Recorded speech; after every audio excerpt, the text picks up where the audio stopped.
আশা করি কথাগুলো প্রত্যেকটা আর্মি মনোযোগ দিয়ে শুনবে। যাই হোক, মূল টপিকে আসি।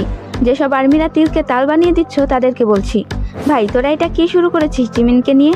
সামান্য একটা ভিডিও দেখে জিমিনকে নিয়ে আজে বাজে ভিডিও বানানো বন্ধ কর ভাই। কিছু কিছু আর্মি তো মিনিমাম বলা শুরু করে দিয়েছে তারা নাকি জিমিনকে আর ভোট দিবে না। কেন আর্মি? জিমিন কি কখনো নিজের মুখে বলেছে যে সে সং ডায়নকে পছন্দ করে বা তার সাথে ডেট করছে? আরে ভাই, সং ডায়ন জিমিনের 4 বছরের বড়, বলতে গেলে জিমিনের বড় বোনের সমবয়সী। জিমিন সামান্য হাসি খুশিভাবে মেয়েটার সাথে কথা বলেছে, ভালো মন্দ জিজ্ঞাসা করেছে, তাছাড়া আর কিছুই না। সামান্য একটা ভিডিওর জন্য কেন জিমিনকে অবিশ্বাস করছো? জিমিনের প্রতি কি তোমাদের একটুও বিশ্বাস নেই? সাথীরা আমাদেরকে যেভাবে বিশ্বাস করে আমাদের আর্মিদেরও সেইভাবে বিশ্বাস করা উচিত। জিমিনকে নিয়ে এইসব গুজব মাথা থেকে ছেড়ে ফেলো এবং পুরো ফোকাস জিমিনের ভোটের দিকে দাও। এইসব আজগুবি নিউজের জন্য আশা করি জিমিনকে ভোট দেওয়া বন্ধ করবে না। কথাগুলো শোনার জন্য ধন্যবাদ। আশা করি তোমাদেরকে বোঝাতে পেরেছি।